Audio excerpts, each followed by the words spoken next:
Bonjour et bienvenue. Dans cette vidéo, je vais vous présenter le GSoft Etafi SFD Togo. Donc, c'est une application qui va vous permettre d'éditer des états financiers des systèmes financiers décentralisés suivant le modèle de l'alias fiscale togolaise. D'accord? Bien sûr, l'alias fiscale du GUDEF OTR. D'accord? Voilà.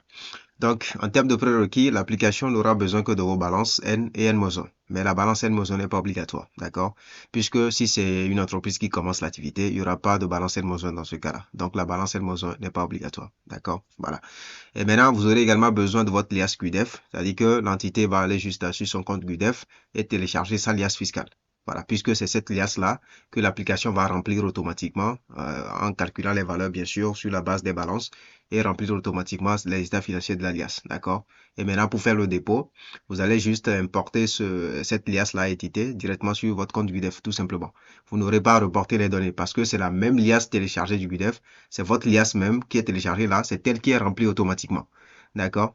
Donc, comme c'est la même liasse, pour faire le dépôt, vous allez juste sur votre compte, vous réimportez ce fichier édité là, c'est-à-dire cette liasse éditée tout simplement. D'accord? Voilà. Donc, c'est aussi simple que ça. Vous n'aurez pas à reporter les données d'aucune manière. D'accord? Pas du tout. OK. Donc, ici, pour la démo, j'ai préparé une liasse. D'accord? J'ai supposé une microfinance qui s'appelle GMF, par exemple. Hein, c'est juste un exemple, tout simplement. Donc, je vais ouvrir un peu la liasse pour que vous voyez quand même que c'est le modèle, bien sûr, des SFD. D'accord? Mais avant ça, je précise que l'application est capable d'éditer plusieurs liasses fiscales à la fois. C'est-à-dire que si je veux éditer les états financiers de plusieurs entreprises à la fois, d'accord, je peux tout lui donner et en un seul clic, il édite tout. Peu importe le nombre, c'est pas limité. Donc, ça vous permet de gagner du temps. D'accord? Voilà. OK. Donc, ici, pour la démo, quand même, moi, je suppose qu'on veut éditer seulement pour une seule microfinance, GMF. D'accord? Il n'y a pas de souci. On va ouvrir pour que vous voyez quand même le contenu. D'accord? De l'alias. Voilà. Donc, vous allez voir que c'est l'alias des SFD, d'accord? Système financier décentralisé. Voilà. Et c'est bien sûr le modèle du GUDEF. Vous voyez, si vous regardez bien, c'est le modèle du GUDEF. D'accord? Voilà. Et vous allez voir que également, c'est la nouvelle version, hein, bien sûr. C'est la version, la nouvelle version GUDEF. D'accord? Vous allez voir que les feuilles de contrôle de cohérence que l'auteur a rajouté sont là. D'accord? Voilà, les feuilles sont là. Le type de contrôle également, tout est là. D'accord? Voilà. Donc, c'est l'alias, bien sûr, du GUDEF. OK. Donc ici, il y a certains traitements qu'on doit effectuer avant de faire l'édition. D'accord? Voilà, vous allez voir que la feuille de contrôle est verrouillée. Il y a des feuilles qu'on doit déverrouiller avant de faire l'édition. D'accord? Voilà. Si je prends par exemple le cas des feuilles de contrôle, d'accord? Vous allez voir, vous avez pu remarquer même déjà à ce niveau qu'il y a des formules ici qu'ils ont mis qui ne sont pas correctes. D'accord? Vous allez voir qu'il y a déjà erreur, valeur qui sont là. Donc, c'est parce que dans la conception de l'alias, ils ont mis des formules dans les feuilles de contrôle ici qui ne sont pas correctes. C'est pour ça qu'il y a ces erreurs-là. Mais le problème, c'est que ceux qui ont conçu l'alias n'ont pas laissé la main pour qu'on puisse les modifier. Vous voyez? Quand j'essaie de saisir quelque chose, vous voyez, je ne peux pas parce qu'ils sont protégés. Vous voyez, non? Voilà. Mais on ne peut pas laisser ça comme ça, parce que si on laisse comme ça, vous allez éditer les états financiers, mais quand vous allez déposer sur le GUDEF, vous allez avoir des problèmes de cohérence. Voilà. Vous ne pouvez pas faire le dépôt parce qu'il y a des contrôles qui ne vont pas passer. Vous voyez, non? Voilà. Donc, nous, on est obligé maintenant de déverrouiller cette liasse-là, c'est-à-dire ces deux feuilles-là, ces feuilles de contrôle-là, pour pouvoir modifier ces formules-là, pour les corriger. D'accord? Voilà. Donc, pour vous éviter, au fait, des problèmes au niveau du dépôt, quoi. D'accord? Donc, pour cela, on va déverrouiller ces deux feuilles de contrôle parce qu'il y a également des contrôles à ce niveau qu'il faut modifier. D'accord? Il y a des trucs qu'il faut corriger même dans les contrôles internes également. D'accord? Voilà. Donc, ces deux feuilles de contrôle-là, on doit les retoucher. D'accord? Donc, on va déverrouiller pour que le système fasse les corrections nécessaires. D'accord? OK. À part les feuilles de contrôle, il y a d'autres feuilles également que le système doit déverrouiller. Par exemple, je fais un listing ici, je vais vous montrer ça. Vous voyez, il y a la feuille DIMF 2014, d'accord? Voilà. Il faut déverrouiller ça également parce qu'ils ont verrouillé de sorte que, ben, malheureusement, on ne peut pas saisir les valeurs, alors que c'est une note annexe qu'il faut éditer. Vous voyez? Voilà. Donc, ils ont verrouillé. On ne peut pas saisir de valeurs. Je vais vous montrer. Si je vais dans le DIMF 2014, voilà, DIMF 14. Ça doit être un peu devant. Voilà, DIMF 2014. Vous voyez ici, ils ont tout verrouillé. On ne peut pas mettre les valeurs. Vous voyez, voilà. On ne peut rien mettre. Les ressources affectées, on ne peut pas mettre les valeurs. Vous voyez, voilà. Donc, on ne peut pas éditer. Alors qu'on est censé éditer ça. D'accord? Donc, c'est ces feuilles-là qu'on va déverrouiller à DIMF 2014. Autre réintégration, détail des charges et détail des produits, bien sûr, en plus des feuilles de contrôle, comme je l'ai dit. Voilà les feuilles qu'on va déverrouiller avant de faire l'édition. D'accord? Voilà. Donc, on va refermer d'abord notre liasse, tout simplement. D'accord? La liasse est ici. On va refermer ça. On a refermé déjà. Maintenant, pour déverrouiller les feuilles, nous avons ici un outil, le GSoft Utils, d'accord, qui vous permet d'ôter la protection des classeurs et feuilles Excel, d'accord, voilà, et cet outil, je rappelle, est gratuit pour tous nos clients, d'accord, c'est gratuit, voilà, donc je vais lancer l'outil, voilà, voilà, c'est ouvert, donc je vais juste ici ôter la protection Excel, donc au fait, le GSoft Utils, c'est censé être un pack, d'accord, de plusieurs utilitaires, d'accord, de plusieurs outils qui vont vous aider à faire vos traitements en entreprise, voilà, pour vous faciliter la tâche, tout simplement, d'accord. Mais pour le moment, c'est juste l'outil qui permet d'ôter la protection des classeurs feuilles Excel qui est conçu, qui est dedans pour le moment, d'accord. Mais plus tard, nous allons rajouter d'autres outils quand même, d'accord. Voilà. Et aussi, bon, par rapport à l'utilisation du GSoft Utils, on a quand même une vidéo démo sur YouTube, d'accord, sur notre chaîne YouTube, où tout est expliqué dedans, d'accord, pour que vous puissiez savoir comment l'utiliser, d'accord. Voilà. Donc ici, je vais cocher. Je veux également ôter la protection de certaines feuilles. Je fais maintenant ajouter, je lui donne l'alias à déverrouiller. Donc, démo, lias, et je prends ça. Je fais OK. Donc, vu que j'ai des feuilles à déverrouiller, il va ouvrir toute l'alias et maintenant essayer de me faire le listing des feuilles qui sont protégées. D'accord? Donc là, je clique seulement sur feuilles ici et j'aurai la liste de toutes les feuilles qui sont protégées dans le classeur. Vous voyez, non, toutes les feuilles protégées. Donc, nous, on veut déverrouiller certaines feuilles seulement. Si je veux déverrouiller toutes les feuilles, je peux cocher, sélectionner tout. Je peux sélectionner tout ici en même temps, d'accord? Mais ici, moi, j'ai pas besoin de tout déverrouiller. Donc, je prends seulement les feuilles que je veux déverrouiller. Il y a le DIMF 2014. Vous voyez ça déjà. Voilà, le DIMF 2014. Les autres réintégrations, d'accord? DIMF 14. Autre réintégration, je pense, voilà, c'est ça ici. Ensuite, il y a les détails de charge et les détails de produits également. Détails de charge, détails de produits, ok, et également les feuilles de contrôle, d'accord, les feuilles de contrôle. Ok, on va descendre un peu. Voilà les feuilles de contrôle. Voilà. Donc, au fait, voilà, j'ai fait le listing des feuilles là ici. DIMF 2014, autre intégration, détail des charges, détail de produits et contrôle. D'accord? Voilà. Donc, voilà les feuilles que j'ai cochées. Donc, une fois que j'ai coché toutes ces feuilles là, que je veux déverrouiller, dès que c'est bon, maintenant, je peux refermer comme ça. Je clique maintenant sur ôter la protection. Et il me demande où est-ce que je veux enregistrer le fichier déverrouillé. Donc, je lui dis, bon, moi, dans mon cas, je veux mettre ça au même emplacement, c'est-à-dire dans les liasses ici, dans le dossier liasse, quoi. D'accord? Comme ça, il va écraser l'ancienne version, tout simplement. Donc, je fais sélectionner et là, il va remplacer. Voilà, il me dit protection ôtée avec succès, ça veut dire que c'est bon. Maintenant, je peux refermer tranquillement. Voilà. Maintenant, vous allez voir que c'est ça qu'il a ôté tout à l'heure. Voilà, 1h47 exactement, d'accord? Si j'ouvre maintenant notre liasse, vous allez voir que ces feuilles-là seront maintenant déverrouillées. On peut maintenant les éditer sans problème, d'accord? Voilà. Donc, on va patienter que ça s'ouvre. Ok.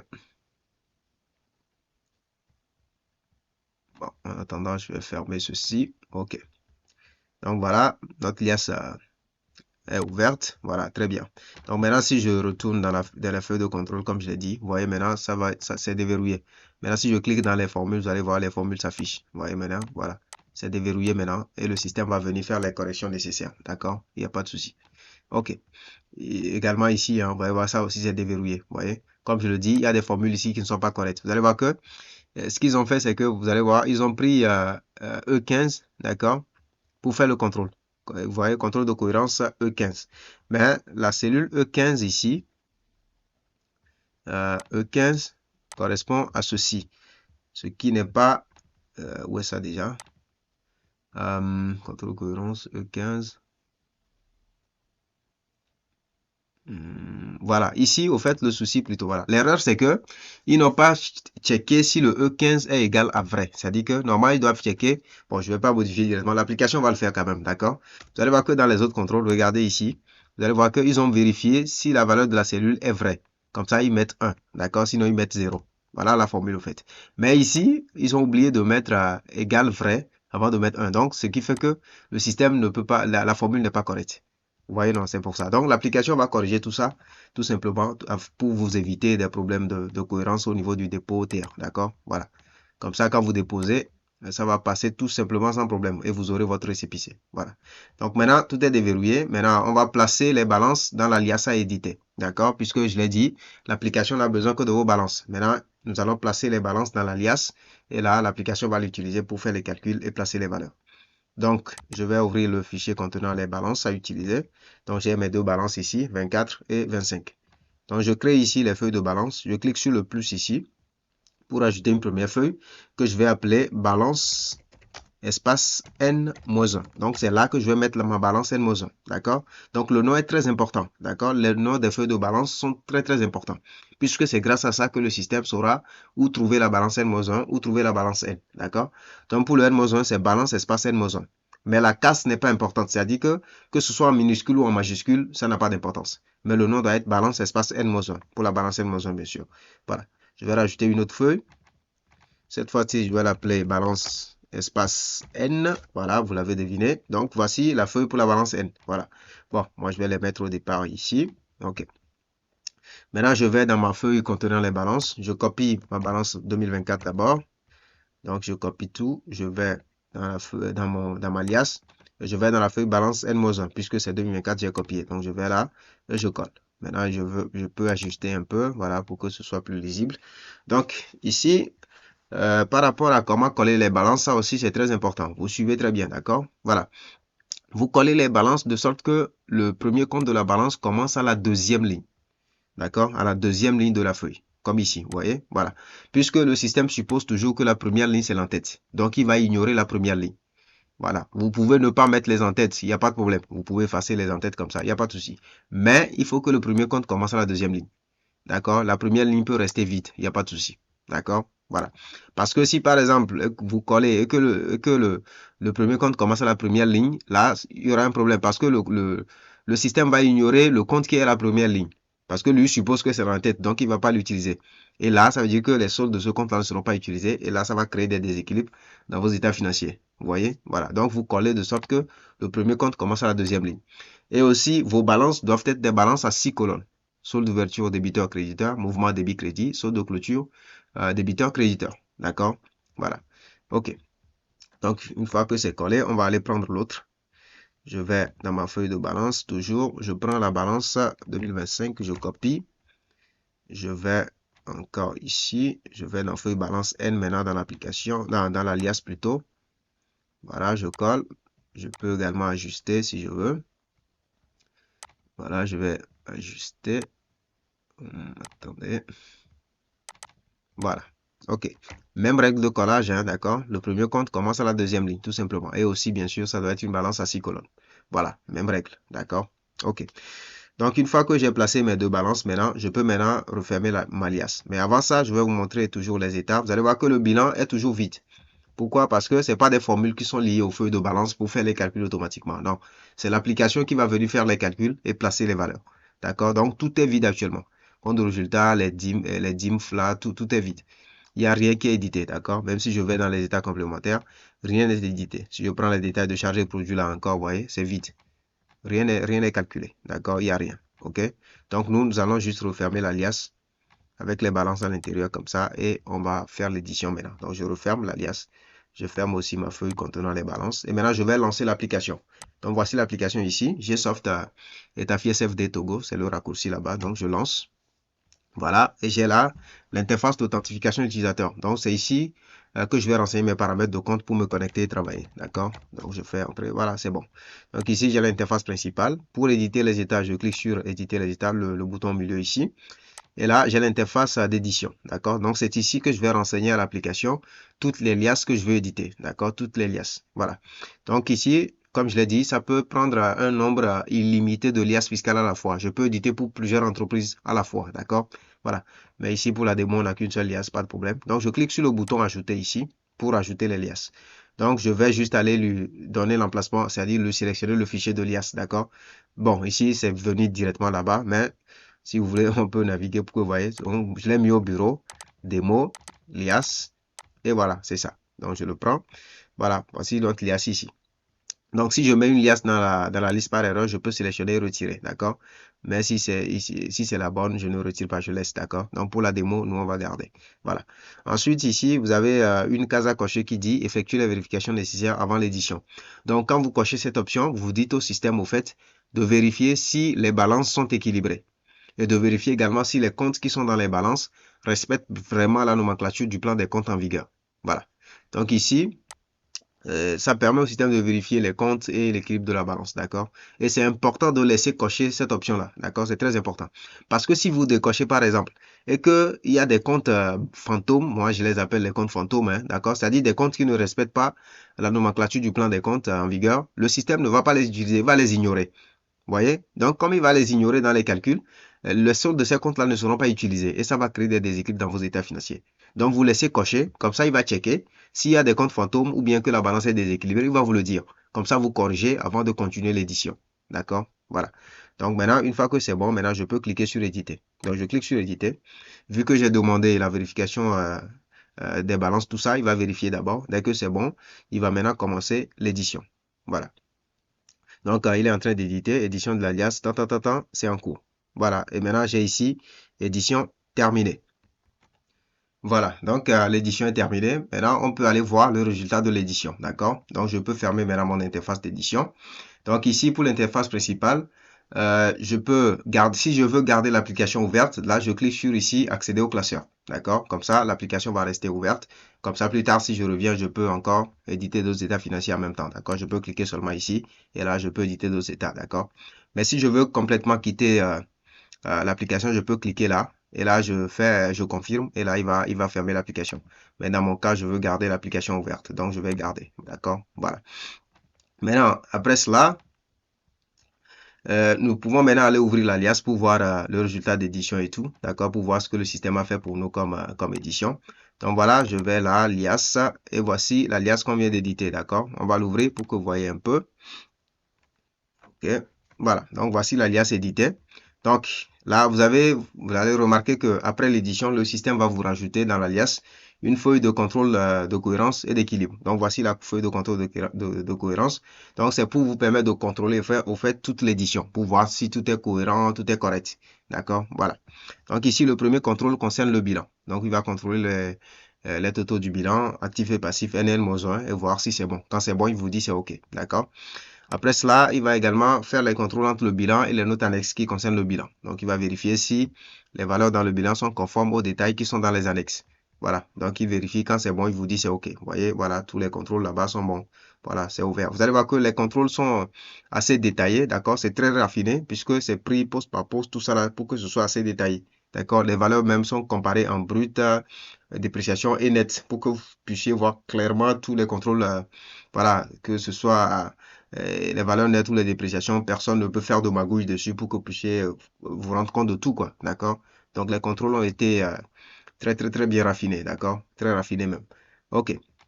Donc, après cela, il y a également un contrôle pour entre les notes annexes et le hors bilan, d'accord? Mais ici, dans ce cas, vous allez voir que, bon, c'est 0 quand même, parce que tout simplement, notre hors bilan n'est pas édité. Ça dit que c'est édité, mais les valeurs sont 0 au fait.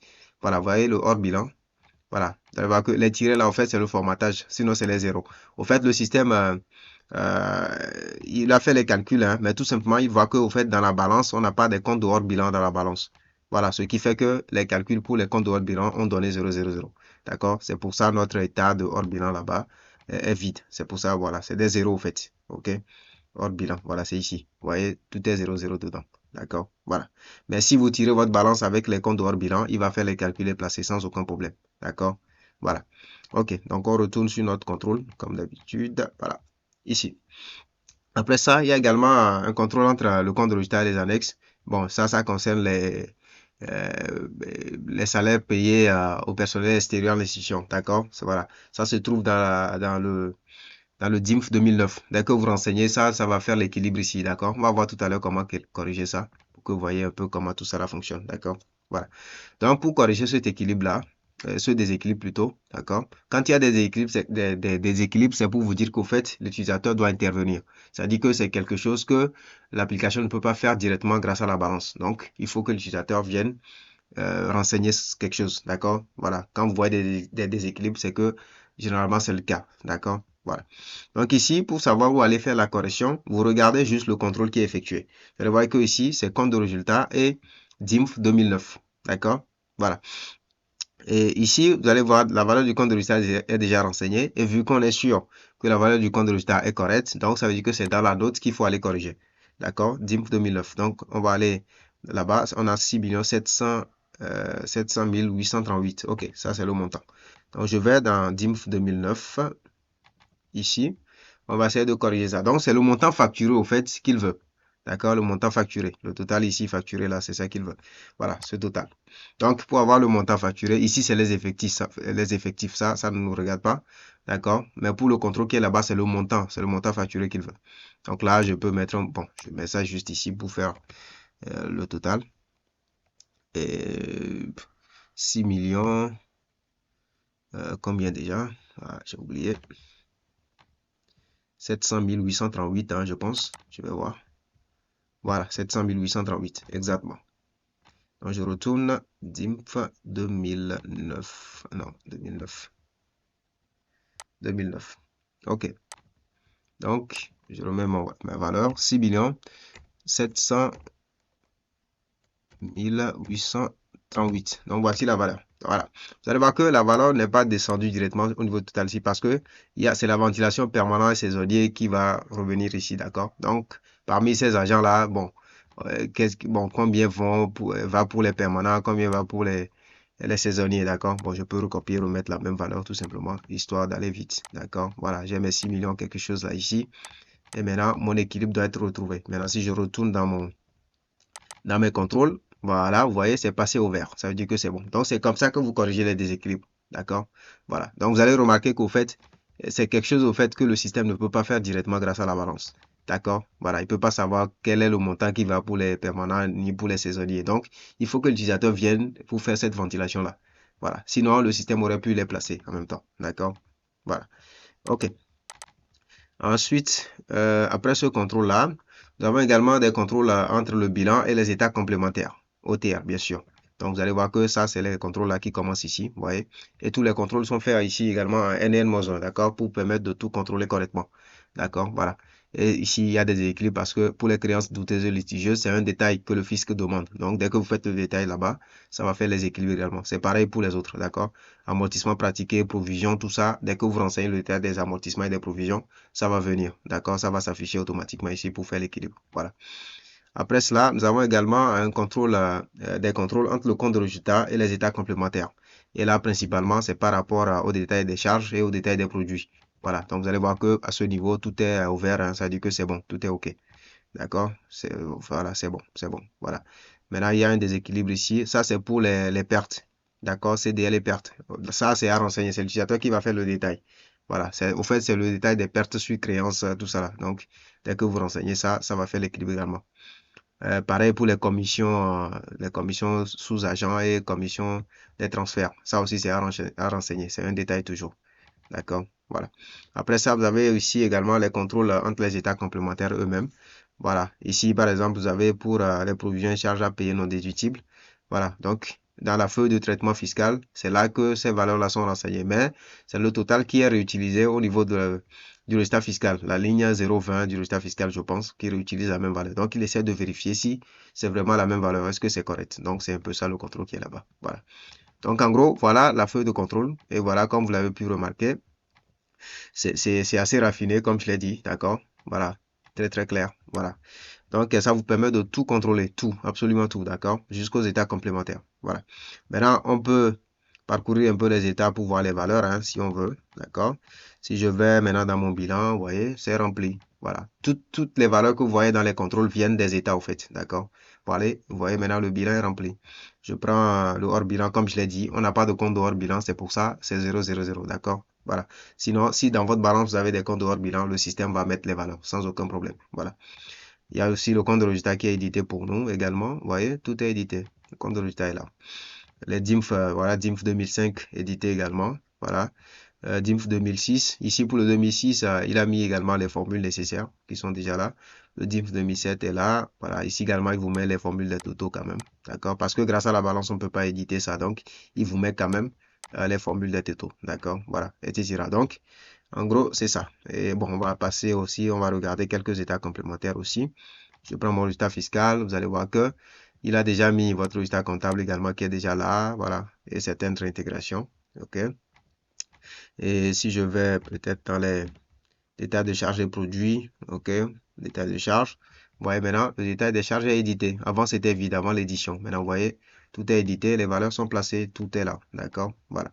Pareil pour les produits également. Donc, vous voyez, le détail des produits également est effectué, d'accord. Donc, tout est édité. Tout ce qui peut être édité grâce à la balance est édité pour vous, d'accord. Les valeurs sont calculées, placées, voilà. Et maintenant, bon, on peut aller regarder à nouveau nos contrôles de cohérence OTR. Vous allez voir maintenant que les contrôles sont là au vert. À vrai, d'accord, ça veut dire que c'est assez bon, c'est correct. Tout ce qui doit être corrigé, le système va corriger quand même pour que les contrôles soient beaucoup plus propres et corrects, d'accord. Si je prends au niveau de ceci, vous allez voir qu'il y avait deux là, les deux là étaient erronés avant, vous voyez, voilà. Le système a corrigé également, comme je le dis, vous voyez, c'est maintenant corrigé et c'est bon, d'accord. Voilà. Ici, ce 0, c'est parce qu'on n'a pas renseigné un compte banque. Si on renseigne un compte banque, ça va venir, d'accord? Voilà. Vous allez au niveau de, je pense, c'est la fiche d'identification 1. Voilà. Vous descendez ici, vous renseignez seulement un compte banque et ça devrait le faire.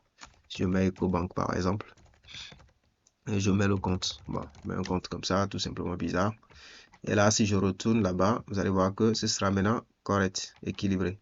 C'est plutôt... Bon, ça se reflète ici également, hein, c'est ça ici également, d'accord? Voilà, si je vais là, maintenant, vous allez voir que c'est maintenant bon, ça fait 9,9. Donc, le côté du contrôle qui vous intéresse, qui vous concerne, qui concerne l'alias au fait, c'est ça là. C'est les contrôles qui sont ici, d'accord? Ça, c'est les valeurs attendues par l'OTR, tout simplement. D'accord? Vous allez voir que eux-mêmes, ils ont saisi les valeurs là à la main directement. D'accord? Ça, c'est ce qui est attendu.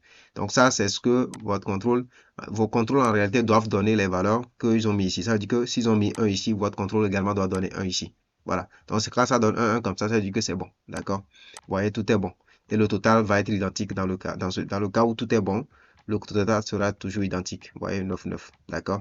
Voilà. On va vérifier aussi les autres si vous voulez. On va scroller un peu vers le bas. Vous voyez, tout est bon. 1 à tous les niveaux. Voilà, vous voyez ici, 117. C'est bon aussi. D'accord? Si on scrolle encore un peu, on va continuer un peu de scroller. Bon, on va aller vite. Ok, 106. Voilà, 49. Allez, 149. Vous voyez, tout est équilibré. D'accord? Les contrôles sont bons. 115. Voilà. Donc, tous nos contrôles sont bons. D'accord? Voilà. Donc, notre liasse est édité et tout est bon maintenant. OK? Donc, ici, dès que c'est bon et que on a tout vérifié, tout contrôlé, que on a tout fini, on peut maintenant retirer toutes les feuilles qui n'étaient pas dans l'alias au départ. C'est-à-dire la feuille de contrôle que l'application a rajoutée pour vous permettre de contrôler l'édition, d'accord? Et également les feuilles de balance, bien sûr, qui ont été utilisées seulement pour faire l'édition. Donc après édition, vous pouvez les retirer, d'accord? Donc je vais sélectionner les 3 feuilles là comme ça, et je fais supprimer, je fais OK, voilà, et il les supprime tout simplement. Donc, vous allez voir que j'ai supprimé les feuilles de balance, mais mes données sont toujours là. Si je prends mon bilan, vous voyez, tout est là. Voilà, les valeurs sont toujours là. Compte de résultat, les valeurs sont toujours là, d'accord? Si je vais dans mon DIMF 2009, DIMF 2009 là, vous allez voir que les données même saisies à la main directement aussi sont là, d'accord? Tout est là. OK. Donc, comme je l'ai dit, c'est pas des formules qui sont liées aux balances pour faire les calculs. C'est l'application qui vient calculer et place les valeurs. Donc, si vous supprimez les balances après l'édition, ça n'aura aucun impact sur les valeurs. Les valeurs seront toujours là, d'accord? Voilà. Donc, maintenant, une fois que ma liasse est maintenant édité, que c'est fini, c'est bon maintenant, d'accord? Là, je peux maintenant refermer l'alias. Et maintenant, pour faire le dépôt, vous allez juste sur votre compte QDEF, tout simplement, le compte QDEF, et vous importez ce fichier-là, le fichier édité, d'accord? Ce fichier-là qu'on vient d'éditer. C'est ça que vous importez sur le site QDEF pour faire votre dépôt, voilà. Et vous n'aurez pas de problème de cohérence ou quoi que ce soit parce que tout est déjà contrôlé, d'accord? Vous voyez? Voilà, tout est assez correct. Voilà. OK. Donc, en gros, nous voici à la fin de la vidéo. Donc, merci quand même de l'avoir suivi, hein, d'accord? Vous avez pu voir toute la puissance de l'application. C'est assez rapide, assez simple à utiliser, facile, hein, très facile à utiliser. L'interface est assez claire, d'accord? Très nette. Et en termes de rapidité, c'est très rapide, d'accord? Très rapide. Et en plus, l'application peut également éditer plusieurs liasses fiscales à la fois. C'est vrai que la démo, on l'a fait avec une seule liasse, mais si j'en ai plusieurs, peu importe le nombre, hein, c'est pas limité. Je peux tout lui donner ensemble en même temps et en un seul clic, il édite tout. Et là, voilà, vous finissez tout un tas d'états financiers comme ça en un clin d'œil, quoi, d'accord? Donc, c'est assez, c'est assez propre quand même, d'accord? Merci quand même d'avoir suivi la vidéo et à bientôt.